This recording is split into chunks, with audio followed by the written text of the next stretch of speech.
ചേട്ടാ, അങ്ങനെ നമ്മുടെ കണ്ണൂരിലെ മുൻ എ ഡി എം ആയ നവീൻ ബാബുവിൻ്റെ ആ ഒരു മരണത്തിന് പിന്നിലെ ചുരുളഴിക്കാൻ സി ബി ഐ അന്വേഷിക്കാൻ എത്തും. അതിനുള്ള വിജ്ഞാപനം ഉടൻ ഔദ്യോഗികമായി സർക്കാർ പുറത്തിറക്കും. സർക്കാർ സി ബി ഐക്ക് കൈമാറുന്ന, അതല്ലെങ്കിൽ യു ഡി എഫ് സർക്കാർ അധികാരത്തിലേറെ സി ബി ഐക്ക് കൈമാറുന്ന ഈ ആദ്യ കേസാണ്. അതുമാത്രമല്ല, യു ഡി എഫ് സർക്കാരിൻ്റെ ഒരു പ്രസ്റ്റീജ് കേസായി കൂടെ നമുക്കിതിനെ കാണാം. അതുമാത്രമല്ല, നവീൻ ബാബുവിൻ്റെ മകൾക്ക് ആശ്രിത നിയമനം വഴി ഒരു തൊഴിൽ കൂടി ഈ ഒരു യു ഡി എഫ് സർക്കാർ ഉറപ്പ് നൽകുന്നുണ്ട്. എതിരാളികൾക്കാവട്ടെ വലിയൊരു താക്കീത് അല്ലെങ്കിൽ വലിയൊരു പ്രതിസന്ധിയാണ് യു ഡി എഫ് സർക്കാർ ഇപ്പോൾ ഉയർത്തിയിരിക്കുന്നത്. തീർച്ചയായിട്ടും. കാരണം എന്ന് പറഞ്ഞാൽ ഈ യു ഡി എഫ് സർക്കാർ അധികാരത്തിൽ വന്നപ്പോൾ പറഞ്ഞ കുറെ കാര്യങ്ങളുണ്ട്. നമ്മളെപ്പോഴും ജനപക്ഷത്ത് നിന്നായിരിക്കും. അന്ന് നമ്മൾ പ്രതിപക്ഷത്ത് നിന്ന് പ്രതിപക്ഷത്തിരുന്നപ്പോൾ ഞങ്ങൾ പറഞ്ഞ വാക്കുകളെല്ലാം പാലിക്കപ്പെടുമെന്നാണ്. കാരണം അന്ന് നവീൻ ബാബുവിന്റെ സംഭവം മരണവും നടക്കുകയും അതിന്റെ ആരോപണങ്ങൾ ഉയരുകയും ചെയ്യുന്ന സമയത്ത് തന്നെ അന്നത്തെ പ്രതിപക്ഷ നേതാവായിരുന്ന ഇപ്പോഴത്തെ മുഖ്യമന്ത്രി വി ഡി സതീശൻ പറഞ്ഞത് ഞങ്ങൾ നവീൻ ബാബുവിന്റെ കുടുംബത്തോടൊപ്പം എന്നാണ്. CPM അത് തന്നെയാണ് പറഞ്ഞത്. പക്ഷേ പിന്നീട് എന്ത് നടന്നു എന്ന് നമുക്കറിയാം. അന്ന് വി ഡി സതീശൻ എന്തു പറഞ്ഞോ അത് ഇപ്പോൾ അധികാരത്തിൽ വന്നപ്പോൾ ആ കുടുംബത്തിന്റെ ആവശ്യങ്ങൾ അംഗീകരിച്ചു കൊടുക്കുന്നതാണ് ഇപ്പോൾ കണ്ടത്. കുടുംബത്തിന് ആ നവീൻ ബാബുവിന്റെ മരണവുമായി ബന്ധപ്പെട്ട് സംശയങ്ങളുണ്ട്. ഇതിന് പിന്നിൽ നടന്ന സാമ്പത്തിക ഇടപാടുകളെ കുറിച്ച് സംശയങ്ങളുണ്ട്. അപ്പോൾ അന്നത്തെ പോലീസ് സംവിധാനം കൃത്യമായി ഈ കേസ് അന്വേഷിച്ചിട്ടില്ല എന്ന പരാതിയുണ്ട്. അവർ കോടതിയുടെ അടക്കം പോയതാണ്. അന്ന് അവർക്ക് അനുകൂലമായ വിധി കിട്ടിയില്ല. പക്ഷേ അവർക്ക് ഈ പുതിയ സർക്കാർ വന്നപ്പോൾ അവർക്കൊരു വിശ്വാസം ഉണ്ടായിരുന്നു, അവർക്ക് നീതി ലഭിക്കാനുള്ള ഇടപെടൽ ഉണ്ടാകുമെന്ന്. ആ ഇടപെടലാണ് ഇപ്പോൾ സംസ്ഥാന സർക്കാർ ഉണ്ടായിരിക്കുന്നത്.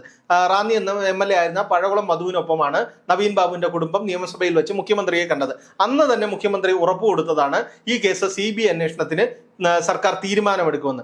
അടുത്ത മന്ത്രിസഭാ യോഗത്തിൽ തീരുമാനമെടുത്തു.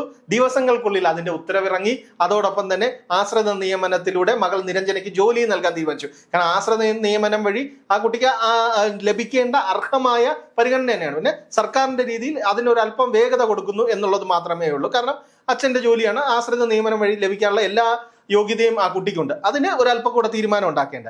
ഇതിലെല്ലാം നമ്മൾ ശ്രദ്ധിക്കേണ്ട കാര്യം, ഇതുവരെയും നവീൻ ബാബുവിന്റെ കുടുംബത്തോടൊപ്പമാണ് എന്ന് പറഞ്ഞിരുന്ന CPMന്റെ നിലപാട് മാറ്റമാണ്. കാരണം CPM ഇപ്പൊ എന്താണ് പറയുന്നത്?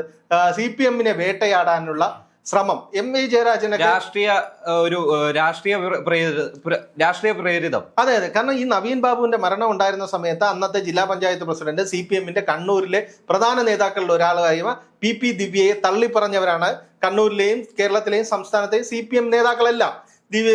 ദിവ്യ കാണിച്ചത് തെറ്റാണ് എന്ന് പറയുകയും നവീൻ ബാബുവിന്റെ കുടുംബത്തോടൊപ്പമാണെന്ന് പറയുകയും നവീൻ ബാബുവിന്റെ ഭാര്യയെ പോയി കാണുകയും ചെയ്തത് CPMന്റെ സംസ്ഥാന സെക്രട്ടറിയായ MV ഗോവിന്ദനാണ്. അന്ന് പറഞ്ഞ എന്താണ്? ഈ കുടുംബത്തിന് നീതി ഉറപ്പാക്കുമെന്നാണ്.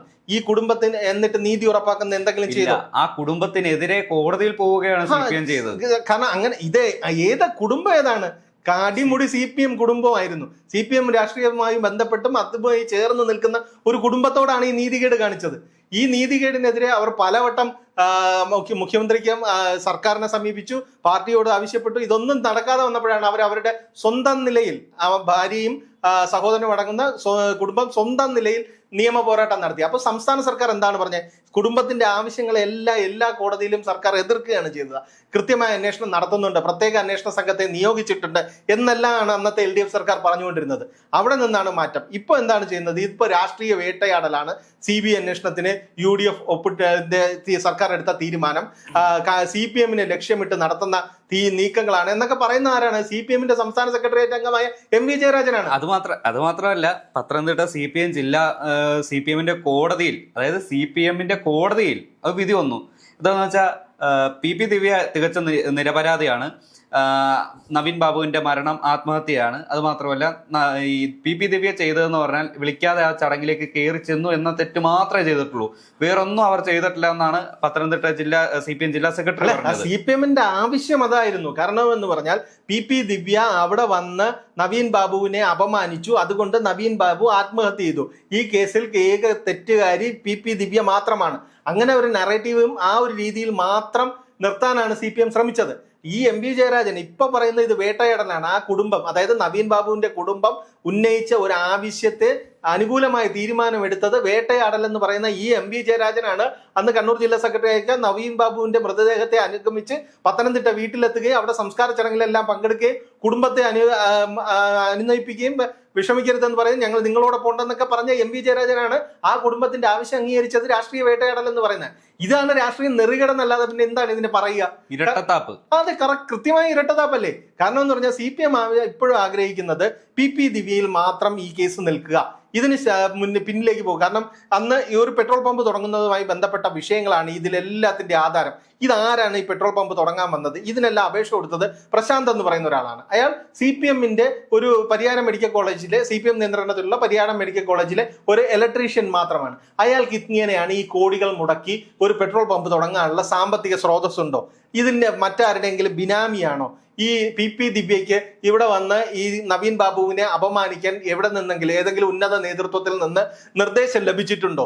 ഇതൊന്നും അന്വേഷിച്ചിട്ടില്ലല്ലോ. ഇത് ഏറ്റവും വലിയൊരു ഗൂഢാലോചനയല്ലേ? കാരണം ഒരു ക്യാമറാമാൻ ഒരു ജില്ലാ പഞ്ചായത്ത് പ്രസിഡന്റ് ഒപ്പം വരുന്നു, ഇതെല്ലാം ഷൂട്ട് ചെയ്യുന്നു, വീഡിയോ പ്രചരിപ്പിക്കുന്നു. ഇതിന്റെ പിന്നിൽ ഏറ്റവും വലിയൊരു ഗൂഢാലോചന. തീർച്ചയായിട്ടും. കാരണം എന്ന് പറഞ്ഞാൽ ഞങ്ങളുടെ തീരുമാനത്തിനൊപ്പം നിൽക്കാത്ത ഉദ്യോഗസ്ഥരുടെ അവസ്ഥ ഇതാകും എന്ന് കൃത്യമായ സന്ദേശം നൽകുന്നതിന്റെ ഭാഗമായിട്ട് തന്നെ ആണ് ഈ വീഡിയോ ചിത്രീകരിച്ചതും ഈ അപമാനിക്കൽ നടന്നതും. എന്നിട്ട് സ്വന്തമായിട്ട് തന്നെ ഞാൻ അഴിമതിക്കെതിരായി പോരാടുന്നു എന്ന് പറഞ്ഞ് ഇതിനെ സോഷ്യൽ മീഡിയയിൽ പങ്കുവച്ചതും. ഇത് ഇനി ഒരു ഉദ്യോഗസ്ഥൻ, അതായത് നവീൻ ബാബുവിന്റെ സ്ഥാനത്തുള്ള വേറൊരു ഉദ്യോഗസ്ഥനോ അതിന് താഴെയോ മുകളിലുള്ള ഉദ്യോഗസ്ഥൻ ഞങ്ങളുടെ തീരുമാനത്തിനനുസരിച്ച് പ്രവർത്തിച്ചില്ലെങ്കിൽ നിങ്ങളുടെ അനുഭവം ഇതാണ് എന്നുള്ള രാഷ്ട്രീയ സന്ദേശം നൽകലാണ്. അതൊരു ഭീഷണിപ്പെടുത്തൽ കൂടിയാണ് ഇത്. അതുകൊണ്ട് തന്നെ അതിന് കൃത്യമായ ഗൂഢാലോചനയുണ്ട്. അതുകൊണ്ട് തന്നെയാണ് ഞാൻ പറഞ്ഞത് PP ദിവ്യ മാത്രം സ്വന്തം നിലയിൽ തീരുമാനിച്ച് ഇങ്ങനെ ഒരു കളക്ടർ പങ്കെടുക്കുന്ന ഒരു പരിപാടിയിലേക്ക് കയറി ചെന്ന് ഇതിങ്ങനെ ചെയ്യാൻ മാത്രം ജില്ലാ പഞ്ചായത്ത് പ്രസിഡന്റ് അത്രയും വലിയ പ്രോട്ടോകോൾ ഇല്ലല്ലോ. അപ്പൊ അത് കൃത്യമായ രാഷ്ട്രീയ നിർദ്ദേശം തന്റെ രാഷ്ട്രീയ തീരുമാനത്തിന്റെ ഭാഗമാണ്. പിന്നീട് അത് വിവാദമാവുകയും ഈ വിഷയങ്ങളെല്ലാം നടക്കുകയും ചെയ്തപ്പോഴാണ് പൊതുജന മധ്യത്തിൽ CPM-ഉം PP ദിവ്യയും വിചാരണ ചെയ്യപ്പെട്ടപ്പോഴാണ് ഞങ്ങൾ ദിവ്യയ്ക്ക് അനുകൂലമല്ല, ദിവ്യയെ ഞങ്ങൾ തള്ളിപ്പറയുകയാണ്, ഞങ്ങൾ നവീൻ ബാബുവിനൊപ്പം ആണെന്ന് CPM പറഞ്ഞത്. അവർക്ക് ഒളിവിൽ പോകാനുള്ള എല്ലാ സൗകര്യങ്ങളും ചെയ്തു കൊടുത്തത് CPM തന്നെയാണ്. തീർച്ചയായിട്ടും. കാരണം എന്ന് പറഞ്ഞാൽ അന്ന് എന്തൊക്കെ വകുപ്പുകളാണ് എടുത്തത്? വളരെ ദുർബലമായ വകുപ്പുകൾ, ആത്മഹത്യ പ്രേരണ കുറ്റം മാത്രം എടുക്കുന്നു. കേസ് അന്വേഷണത്തിന്റെ ഭാഗമായി ഇവരുടെ ഫോൺ റെക്കോർഡ് പോലും ശേഖരിച്ചിട്ടില്ല എന്നല്ലേ പറയുന്നത്. ഇതൊന്നും ശേഖരിക്കാതെ PP ദിവ്യയിൽ മാത്രം കേസ് ഒതുക്കി PP ദിവ്യയെ മാത്രം പ്രതിയാക്കി ഈ കേസ് അവസാനിപ്പിക്കാനാണ് ശ്രമിച്ചത്. അത് ആദ്യം മനസ്സിലാക്കിയത് കൃത്യമായി നവീൻ ബാബുവിന്റെ കുടുംബമായിരുന്നു.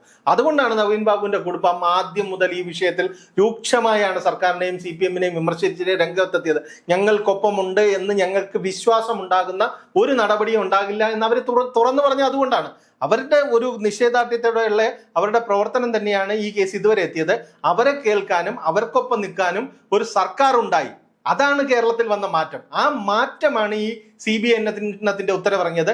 ഇപ്പൊ നിലവിലെ സാഹചര്യത്തിൽ CBI കേസ് ഏറ്റെടുക്കാനാണ് സാധ്യത. ഏറ്റെടുത്തില്ലെങ്കിൽ ഈ സർക്കാരും കൂടി ചേർന്ന് നമുക്ക് നിയമ പോരാട്ടത്തിലൂടെ മുന്നോട്ട് പോവാം. എന്ത് തീരുമാനമാണെന്നുള്ളത് കോടതി തീരുമാനിക്കുന്ന അവസ്ഥ വരും.